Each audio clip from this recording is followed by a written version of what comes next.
Muito bem, happy quarta-feira para você. Escola Bíblica Vida Nova, módulo Introdução à Bíblia. Semana 3, por que os cristãos creem na Bíblia, o Novo Testamento. Esse é o assunto do nosso bate-papo de hoje. Mas antes eu quero deixar a minha reflexão, então eu quero compartilhar com você um pequeno trecho de um livro chamado Discipular, que ele é do Ministério Nove Marcas, né, que tem a ver com 9 marcas de uma igreja saudável.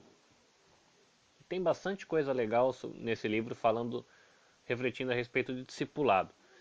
Mas tem uma citação que o livro faz, né, citando um outro autor chamado Samuel Miller, que eu não conheço, mas eu gostei da citação e fala da nossa relação com os mais jovens.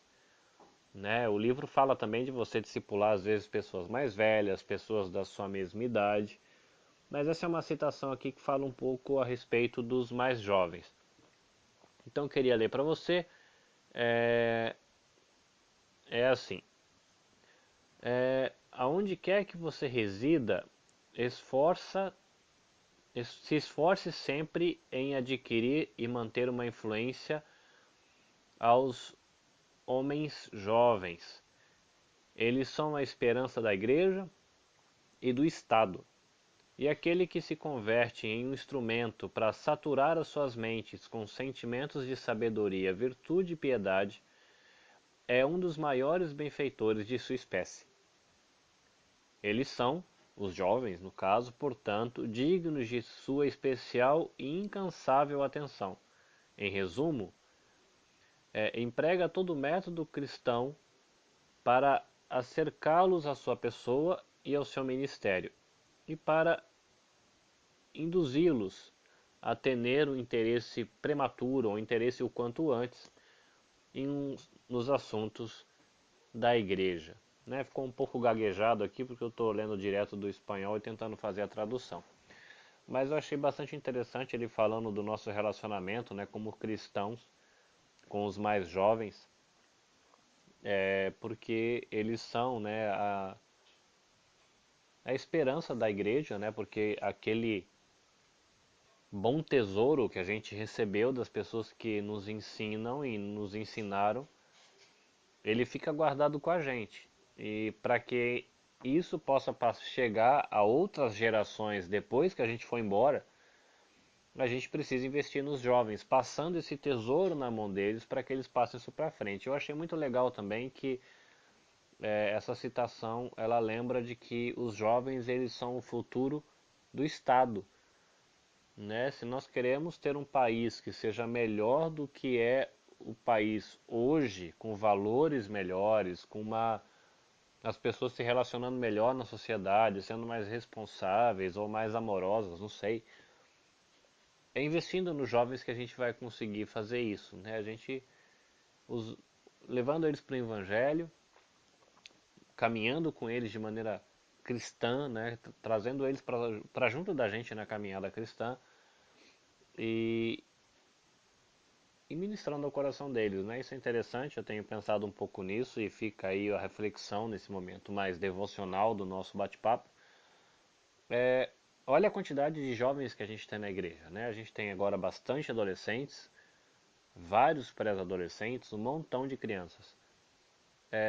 E principalmente os adolescentes, que, que são os maiores, daqui a pouco estão chegando em idade de namoro, né? Para alegria ou desespero dos pais. Mas eles precisam olhar para os casais cristãos que tem na igreja e aprender com eles sobre o que é ser pai, o que é ser mãe, o que é ser um obreiro na casa de Deus, o que é ser um funcionário, o que é ser um cidadão, né? E essas coisas eles vão aprender andando com a gente, que tem um pouco mais já de idade, mais experiência. Então aí fica aí uma reflexão, né, no dia de hoje para você pensar, né, em como a gente pra gente pensar, né, em como a gente estabelecer amizade aí e se aproximar dessa garotada que é praticamente metade da igreja, para que a gente possa dividir com eles o tesouro que Deus tem dividido com a gente e eles poderem ser bênção, né, quando eles forem a geração que vão ter o tesouro na mão para passar para a geração seguinte. Então fica aqui o nosso momento devocional da nossa aula ou do nosso bate-papo. Então vamos lá. Por que os cristãos creem na Bíblia, o Novo Testamento? A gente já estudou na semana passada, ou pelo menos você já deve ter tido tempo para começar a ler o texto, a respeito por que nós cristãos cremos no Antigo Testamento. Então a gente vê o argumento que o autor coloca aí sobre isso. E ele vai fazer esse argumento em relação a, ao Novo Testamento. Bom, então antes de ir para a palavra-chave, começar com as nossas palavras-chave que está no Enriquecendo o Vocabulário, no outro estudo a gente conversou um pouquinho sobre as divisões que a Bíblia no Velho Testamento tinha, né? Livros proféticos, a lei, os livros históricos. E vale lembrar que essas divisões também, né, que ajudam a fazer categorias para os livros da Bíblia, também existe para o Novo, né? Então a gente tem os Evangelhos, a gente tem o livro de Atos, que é um livro de história, a gente tem as epístolas paulinas, né? Epístolas são cartas, né, paulinas. Depois a gente tem o que é chamado das epístolas gerais, que são cartas escritas por várias pessoas, né? Tem carta de Pedro, carta de Tiago, carta de Judas, carta para, enfim. E a gente tem um livro de profecia que é o Apocalipse. Então, no Velho Testamento, quando a gente estava olhando, né, a gente viu as categorias um pouquinho, conversou sobre um pouquinho essas diferenças que tem de uma categoria para outra, por curiosidade. Mas o autor ele lembra que e ele gasta bastante tempo falando da maneira que Jesus olhava e usava o Velho Testamento. E que isso pra gente é uma das coisas que tem mais peso quando a gente vai aceitar receber o Velho Testamento e por que a gente crê no Velho Testamento como palavras de Deus. E aí a gente tem agora o Novo Testamento. E o estudo ele vai começar aí logo seria nas primeiras frases, lembrando a gente de que quando Jesus ele exerceu o ministério dele, o Velho Testamento estava pronto. Então ele falou muitas coisas a respeito de uma coleção de livros que já estava completa e ele usava. Agora, quando Jesus ele estava exercendo o ministério dele, não havia Novo Testamento, né? Os evangelhos não estavam prontos, Paulo não tinha começado a escrever, Pedro não tinha escrito nada, talvez, né, e o estudo vai falar disso, é possível que os apóstolos tenham feito algumas anotações dos ensinos de Jesus ou das histórias, mas a verdade é que nada do Novo Testamento estava pronto. É, Então, Jesus ele não vai falar sobre a coleção como a gente conhece ela hoje, porque ela não tinha sido escrita ainda. Mas o estudo vai caminhar com você aí, mostrando como a gente pode olhar como Jesus olhou para frente, né? A maneira como ele escolheu os apóstolos, a maneira como ele fala, usa, proferiu promessas a respeito da ação do Espírito Santo, lembrando eles da palavra. Então, são alguns argumentos que olham para frente, né? Então, na outra lição, a gente viu argumentos que olhavam para trás, né? Aquilo que Jesus falava do que estava pronto. E aqui o estudo ele vai citar algumas coisas de Jesus falando algumas coisas que a gente aplica aquilo que na época de Jesus ainda ia ser feito, que era o Novo Testamento. Então aí o estudo ele vai tratar do testemunho dos apóstolos na primeira parte, né? Ele vai tratar de como Paulo trata os seus escritos e os outros escritos, como Pedro trata os escritos. Vai citar aí que Pedro aceitou os escritos de Paulo. Esse é um versículo aí de 2 Pedro, capítulo 3, versículo 15 e 16, né? Falando que as pessoas deturpam o que Paulo escreveu do mesmo jeito que deturpam as demais escrituras. Então a gente já vê aí Pedro, que foi um discípulo, um apóstolo, alguém que andou com Jesus, era portador da mensagem do Evangelho, dizendo que ele reconhecia os escritos de Paulo, o apóstolo Paulo, no caso, como escrituras também, né? Então o estudo vai conversar um pouco com você por que a gente tem essa compreensão.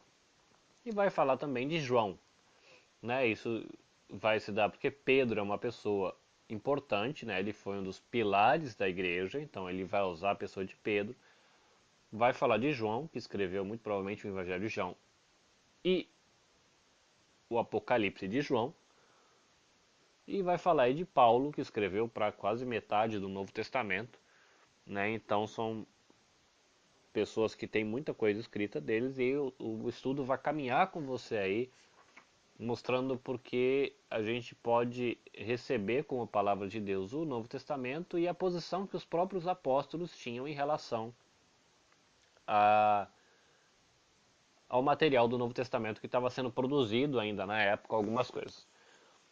Ele vai falar sobre o testemunho de Apocalipse, lembrando que Apocalipse aí já não são nem epístolas nem evangelhos, Apocalipse é um livro de profecia, e ele vai mostrar como é intenso, né, as referências, né, com bênção para quem lê o livro de Apocalipse, maldição para quem alterar, dando ali o peso de palavras de Deus para um livro que foi escrito depois que Jesus ele foi levado aos céus. Ele vai ter um outro tópico aí, o ofício apostólico, e começa esse tópico com a pergunta como era possível que os apóstolos fizessem referência aos seus próprios escritos como a palavra de Deus. E aí ele vai trazer a resposta para você aí sobre a escolha de que Cristo fez, como é que Cristo o escolheu, e ele vai fazer o argumento aí a respeito do Espírito Santo fazendo eles lembrarem, né, aquilo que as palavras que ele tinha proferido. Então ele vai traçar todo o argumento aí para você entender como é que a gente entende Novo Testamento como palavra de Deus, partindo também do ofício apostólico. E aí ele vai chegar num outro tópico que é muito interessante, que é chamado Testemunho dos Pais da Igreja. Esse tópico está aí na página 38. O que é legal, porque nesse momento o testemunho dos pais da igreja, para muitos de vocês, tudo que você vai ler aqui vai ser novidade. Por quê? Até o tópico anterior, a gente está falando também de história da igreja, mas dentro do período que a gente tem dentro da Bíblia, né? A gente está falando de história da igreja na época que Cristo estava vivo, antes da sua crucificação. Depois você tem história da igreja depois da ressurreição de Cristo. Depois, dentro da Bíblia ainda você tem história da igreja depois da ascensão de Cristo. Você tem história da igreja ali em Atos ainda, quando tem martírio, você tem perseguição, algumas coisas. Então você tem um período ali, até talvez os anos 70, se eu não me engano, que é onde a Bíblia está. Os pais da igreja diz respeito à história da igreja que acontece logo depois disso. Então, a gente tem os pais da igreja, e deixa eu ver qual que é o outro título. Os pais da igreja e os pais apostólicos, tá? É, E aí, nesse momento, eu vou fazer, antes de entrar aqui, eu vou fazer a leitura. A editora Mundo Cristão, ela lançou uma coleção chamada Clássicos MC, Clássicos Mundo Cristão. E nessa coleção tem um livro que chama Os Pais Apostólicos, tá? Então eu vou ler uma parte da introdução que vai ajudar um pouquinho você a entender do que é que essa apostilinha está falando. Né, que essa apostila vai citar algumas pessoas, como o Clemente, que foi bispo de Roma, o Inácio de Antioquia e Policarpo, que foi um mártir. E depois ele vai citar outros pais da igreja aí por nome, Papias, Irineu, Tertuliano, e vai trazer uma cronologia com alguns nomes. Epístola de um, o texto de outro. E para vocês talvez seja novidade, porque a gente está falando de uma parte da história da igreja que é logo depois da geração apostólica, tipo os discípulos dos apóstolos, ou então os discípulos daqueles que aprenderam com os apóstolos. Né? Então, até aí, por volta do ano 200, né, o primeiro e o segundo século, é o que a gente tem aí. Então, eu vou ler a introdução do livro Os Pais Apostólicos, da editora Mundo Cristão, ok? Então vamos lá. Introdução. Este volume reúne uma das mais importantes coleções de documentos cristãos é ótimo, né? Então vamos repetir essa frase, ficou muito feio. Este volume reúne uma das mais importantes coleções de documentos cristãos antigos, os chamados Pais Apostólicos, cobrindo um período que vai do final do século I até meados do segundo século. As obras constituem um testemunho extremamente valioso sobre o pensamento e a vida da Igreja numa época remota da história do cristianismo, quando este ainda dava seus primeiros passos na sociedade greco-romana. Esses textos podem ser definidos como um primeiro conjunto de literatura cristã posterior ao Novo Testamento. A designação pelo qual são conhecidos, pais apostólicos, foi utilizada pela primeira vez pelo estudioso francês Jean Cotelier, se é que assim pronuncia o nome dele, porque eu não sei. E esse Jean, ele usou pela primeira vez esse termo pais apostólicos em 1672 e reflete o fato de que tais documentos foram produzidos numa época muito próxima da era apostólica. A outra palavra do título os coloca no contexto dos pais da Igreja, os pensadores e escritores cristãos dos primeiros séculos. Na verdade, os pais apostólicos constituem o início do período patrístico, a era dos pais da Igreja. Apesar de suas muitas diferenças, esses escritos apresentam algumas características comuns. Em primeiro lugar, destacam-se por sua simplicidade intelectual e doutrinária. Não encontramos neles as reflexões teológicas profundas, e muito menos as elaborações filosóficas, que irão caracterizar muitos escritos cristãos posteriores. Antes, são declarações de uma fé e piedade sinceras, revelando acima de tudo um interesse pastoral e prático. Suas principais preocupações são a paz, a unidade e a pureza da Igreja. Os pais apostólicos demonstram também uma grande reverência pelo Antigo Testamento, num período em que a coleção dos escritos neotestamentários ainda estava sendo reunida. Eu queria chamar a atenção para você duas coisas. O termo período patrístico que você ouviu aqui é a era dos pais da igreja, tá? Então, os pais da igreja são esses homens, por exemplo, que a gente está vendo aí: Clemente, o bispo de Roma, Inácio da Antioquia, Policarpo, Papias, Irineu, Tertuliano, essas pessoas que escreveram lá no comecinho, logo depois que da Era dos Apóstolos, são chamados os pais da igreja. E esse período em que eles viveram é chamado de período patrístico, tá? Então a gente está falando sobre o porquê a gente crê no Novo Testamento, mas está tocando um pouquinho na história da igreja, tá? Nos primeiros passos da história da igreja. Porém, a coleção de documentos que a gente tem é chamado de os pais apostólicos, ok? Então, lembra isso. Os pais da igreja são os escritores, as pessoas, os pensadores. O período em que eles viveram é chamado de período patrístico. A coleção de documentos que a gente tem nessa época, que nem todos a gente sabe quem escreveu, é chamado de os pais apostólicos, tá? 3 informações. As pessoas são os pais da igreja, o período que eles viveram, o período patrístico, e os documentos em si são os pais apostólicos, porque a gente tem alguns desses documentos que a gente não sabe quem escreveu. Eu vou ler para você, só para sua curiosidade, a lista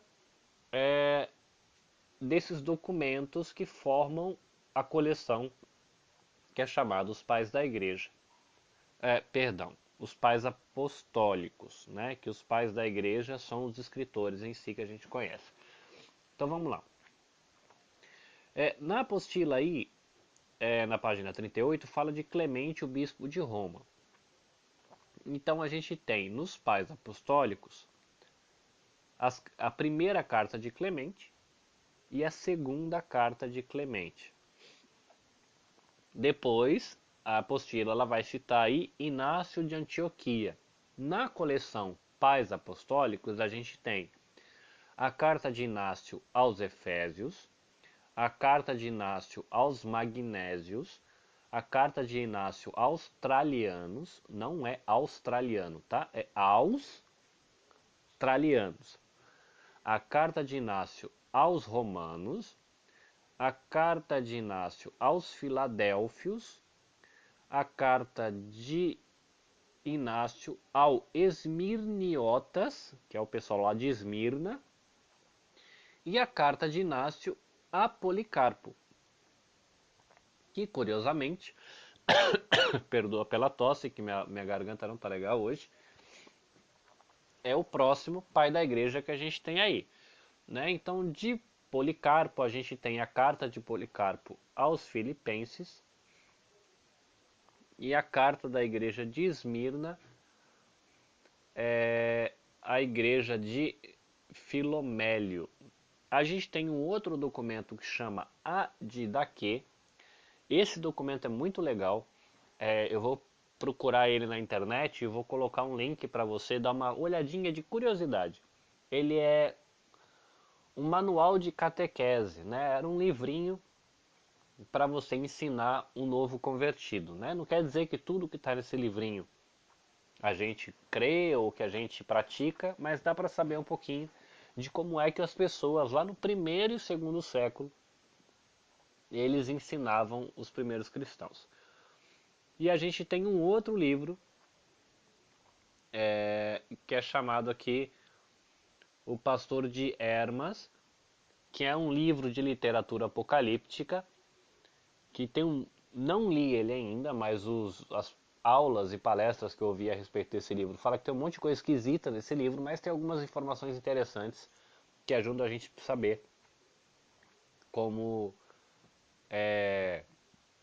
a igreja pensava lá no início, tá? E o Pastor de Hermas, eles são 3 livros, tá bom? O primeiro livro sobre visões, o segundo livro sobre mandamentos e o terceiro livro sobre comparações. Tá? Então você vai ter aí do porquê que a gente crê no Novo Testamento por causa do testemunho dos pais da igreja. Né? A gente está falando que os apóstolos, a gente citou antes no estudo, se a gente der 2 passos atrás, Jesus ele faz algumas referências que vão ser aplicáveis ao material que os apóstolos iam escrever ainda. Os próprios apóstolos, eles fazem referências ao que eles escreveram e um fazendo referência ao escrito do outro, como no caso de Pedro citando Paulo. E a gente pode dizer, falar, então o testemunho não é válido, né? Mas aí a gente vai ter o argumento do ofício apostólico, né? Endossando o argumento dos próprios apóstolos. Jesus escolheu os apóstolos, escolheu a dedo, deu para eles promessas, trabalhou com eles, então quando eles falam, eles têm autoridade para falar aquilo que eles estão falando a respeito dos seus próprios documentos. É mais ou menos essa a lógica. E para reforçar, você tem a geração seguinte, né? Como é que a igreja da geração seguinte olhou para essa coleção de documentos que estava sendo formado, já estava circulando ali na igreja, e aí você tem o testemunho dos pais da igreja, né? E a gente, para saber o que os pais da igreja pensavam, a gente lê os documentos que é conhecido como os pais apostólicos. Só para terminar a frase, que foram escritos no período patrístico, tá? Então você já tem todos os três termos aí. Então dá uma lida aí no comentário sobre Clemente, bispo de Roma, no comentário sobre Inácio de Antioquia, no comentário sobre Policarpo, e você ainda tem documentos que você pode procurar, que são outros pais da igreja, e aí tem Papias, Irineu, Tertuliano, tá? Que são períodos posteriores. A gente tem aí a cronologia, então, dizendo para você mais ou menos em que época cada um está, né? Epístola de Policarpo, Epístola de Barnabé, esse cidadão aí chamado Papias, o Justino Marte, Barnabé, o Hermas, que aí tem o pastor de Hermas. O pastor de Hermas é uma história de um anjo que ensinava tipo as coisas de Deus para esse Hermas.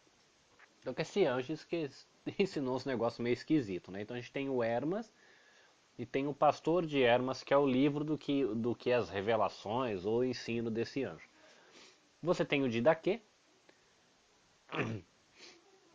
o Irineu, que tem esse cânon muratoriano. Cânon é a coleção de livros inspirados, né? Ou pelo menos é uma coleção que é usado como régua, né? Como maneira de você medir. Então você tem esse cânon muratoriano que foi tipo uma coleção que eles já usavam na época, tá? Tertuliano, Clemente de Alexandria. Então a gente vai para enriquecendo o vocabulário, que meio que eu atropelei tudo. Apóstolo, né? Então a palavra-chave aí para você lembrar apóstolo, quando você vai falar sobre por que a gente crê no, no, no Novo Testamento com a palavra de Deus, tem que vir na sua cabeça apóstolo. Depois pode vir aí pais da igreja. E aí você pode colocar também Clemente, Inácio, Policarpo e Apocalipse. Ok? Espero que o devocional te faça pensar. Espero que o que não chega a ser um resumo, porque é só uma indicação do que você vai encontrar pela frente nos seus estudos, facilite o teu caminho. E espero, como sempre, que a informação extra possa ajudar você a ter um pouquinho mais de bagagem aí e acrescentar alguma coisa que às vezes a apostila não traz. E nas vezes que eu tiver conteúdo para passar, porque vai ter muita coisa que talvez eu também não tenha conteúdo, eu vou compartilhando para você enriquecer os seus estudos, ok? Na próxima semana a gente vai falar sobre quem escreveu o Antigo Testamento. Então Deus abençoe você. A gente está encerrando aí, ó, quase com 30 minutos, né? Então um período legal, dá para você ouvir aí, reouvir indo e voltando do trabalho. Para você que está dirigindo, Deus abençoe você. Bom trabalho ou bom descanso. E até semana que vem. Fui!